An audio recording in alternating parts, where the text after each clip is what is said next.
Sir പറയുന്നത് like Bramayugam കുറച്ച് വർഷങ്ങൾക്ക് മുന്നേ ആയിരുന്നെങ്കിൽ ഒരുപക്ഷെ ഞങ്ങൾ എടുക്കത്തില്ലായിരുന്നു എന്നുള്ളത്. എവിടെയായിരുന്നു ആ ഒരു ട്വിസ്റ്റ് വന്നിട്ടുള്ള പോയിന്റ്? അത് ബ്രഹ്മയുഗം ഞാൻ പറഞ്ഞ പോലെ അത് ഈ ഒരു കോവിഡ് കഴിഞ്ഞിട്ടുള്ള ഒരു ട്രാൻസിഷനിൽ വന്നൊരു എഫക്റ്റാണ്. കാരണം ഈ കോവിഡിൻ്റെ സമയത്ത് എല്ലാവരും OTT ആശ്രയിച്ചു. കാരണം വേറെ അവന്യൂസ് ഒന്നുമില്ല. OTTയിൽ നല്ല കണ്ടന്റ് കണ്ട് അതായത് പല കൺട്രീസിൻ്റെയും കണ്ടന്റ് കണ്ട് ആൾക്കാർ അത് actually they started liking good movies. അപ്പോൾ അവരുടെ പേഴ്സ്പെക്റ്റീവ് ജനറലി മാറി. അതാണ് ഈ യങ്സ്റ്റേഴ്സ് ഞങ്ങളിപ്പോൾ ഞാൻ പറഞ്ഞില്ലേ, അവർ അത് ഉൾക്കൊണ്ട് അവർ സിനിമ എടുക്കുന്നു. അതായത് ഒരു വേൾഡ് ഓഡിയൻസിന് അട്രാക്ട് ചെയ്യാൻ പറ്റുന്ന സിനിമകളാണ്. ഇപ്പോൾ ഫോർ ഇൻസ്റ്റൻസ് ഈ ഭരതനാട്യം തന്നെ it is very popular in foreign countries because of the subtitle. But they like that treatment and the story. അപ്പോൾ ഇപ്പോഴത്തെ പിള്ളേർ എടുക്കുന്നത് ആക്ച്വലി പാൻ ഇന്ത്യ അല്ല, പാൻ വേൾഡ് സിനിമകളാണ്. ബ്രഹ്മയുഗം ആക്ച്വലി ഒരു 10 കൊല്ലം മുമ്പ് വന്നിരുന്നെങ്കിൽ ഇരുടെ പിന്നെ ഫ്ലോപ്പ്. കാരണം ഞങ്ങളൊക്കെ അങ്ങനത്തെ ഒരു ബ്ലാക്ക് ആൻഡ് വൈറ്റിലും ഒരു മമ്മൂട്ടി അങ്ങനത്തെ ഒരു ക്യാരക്ടർ പ്ലേ ചെയ്യുന്നത് തന്നെ ഒരു വലിയൊരു ദോഷമായിട്ടാണ് കാണുന്നത്, നല്ലൊരു വില്ലൻ ക്യാരക്ടർ. പക്ഷെ ഇപ്പം അങ്ങനെയല്ല. In fact even Kalamkaval very well because of that character. OTT റിലീസിന്റെ പ്രശ്നം പറയുമ്പോഴും സാർ അതിൻ്റെ ഒരു പോസിറ്റീവ് വശം എപ്പോഴും പറയാറുണ്ട്, ശ്രദ്ധിച്ചിട്ടുണ്ട്. അത് ഞാൻ നേരത്തെ പറഞ്ഞില്ലേ, OTTയിൽ ഓഡിയൻസിന് ഒരു ടോട്ടൽ വേൾഡ് സിനിമയാണ് എക്സ്പോസ് ആയത്. അതായത് പോർച്ചുഗീസ്, സ്പാനിഷ് അതെല്ലാം കണ്ട് അവർ ആക്ച്വലി വളരെ ഇൻഫാക്ട് അവരുടെ പെർസ്പെക്റ്റീവ് തന്നെ ഭയങ്കര വൈഡായി. അതാണ് ഒരു കാരണം. അപ്പോൾ ഞാൻ ഒരിക്കലും OTTയെ കുറ്റം പറയില്ല. I always say they helped cinema. സബ്ജക്റ്റിനെ തന്നെ മാറ്റാൻ വേണ്ടിയിട്ട്. അതെ, they could do it. കാരണം ഈ സാധാരണഗതിയിൽ ഒരു OTT വരുന്നതിന് മുമ്പ് ഞങ്ങൾക്ക് ഈ ഒന്നാമത് ഈ സിനിമകൾ കിട്ടില്ല. കാരണം because they are foreign films. പിന്നെ വല്ല തിയേറ്ററിൽ വന്നാൽ മാത്രമേ കിട്ടുള്ളൂ, which is very rare.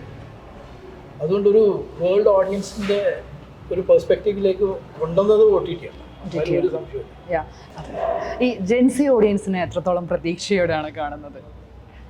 Jency audience ആണ് ഞങ്ങളുടെ പ്രൈം ഓഡിയൻസ്. കാരണം അവർ എല്ലാ സിനിമയും കാണും.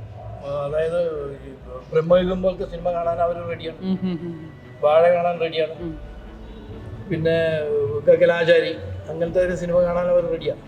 ഒരു ക്യൂരിയോസിറ്റിയുടെ പുറത്ത് വരികയാണ്. ഇപ്പം ഒരുപാട് കാലമായിട്ട് ഒരു ബിസിനസ്സിൽ നിൽക്കുന്ന ഒരാളെന്ന നിലയ്ക്ക് ഓഡിയൻസിൻ്റെ എല്ലാ തരത്തിലുള്ള ഒരു പേഴ്സ്പെക്റ്റീവും കണ്ടുവന്നിട്ടുണ്ടാവും. ഓഡിയൻസിൻ്റെ ഇടയ്ക്ക് ഇരുന്നിട്ട് ഒരുപാട് ആ ഒരു വേവ് കണ്ടിട്ടുണ്ടാവും.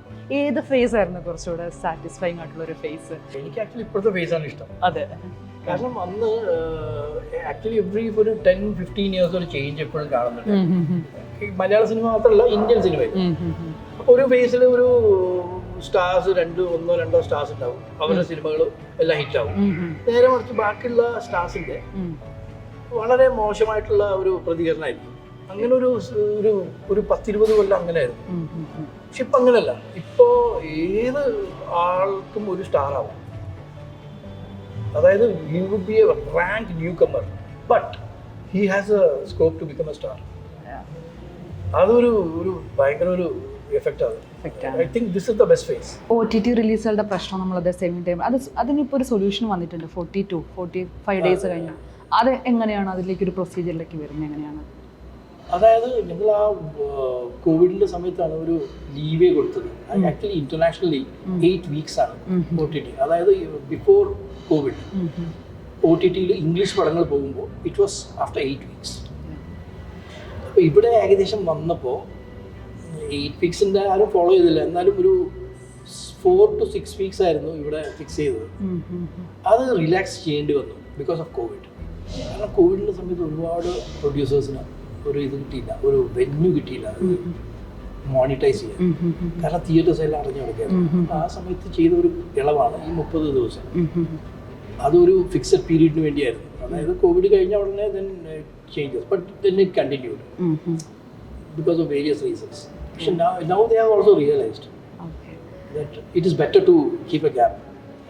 കാരണം ഒരു തിയേറ്ററിൽ വരുന്ന സിനിമ ഞങ്ങളുടെ ഒരു മനസ്സിൽ ഇപ്പോൾ ഒരു 2 ആഴ്ചയോ 3 ആഴ്ചയോ കഴിഞ്ഞിട്ട് OTTയിൽ വരുന്നു ഞങ്ങളുടെ മനസ്സിലുണ്ടെങ്കിൽ ഞങ്ങൾ തിയേറ്ററിലേക്ക് വരില്ല ജനങ്ങൾ. സോ ആ ഒരു മൈൻഡ് സെറ്റ് ചേഞ്ച് ചെയ്യണമെങ്കിൽ ആ ഒരു 4 to 6 വീക്സിൻ്റെ ആ ഗ്യാപ്പ് ഉണ്ടാവണം. അപ്പോൾ ആൾക്കാർ തിയേറ്ററിലേക്ക് വരും.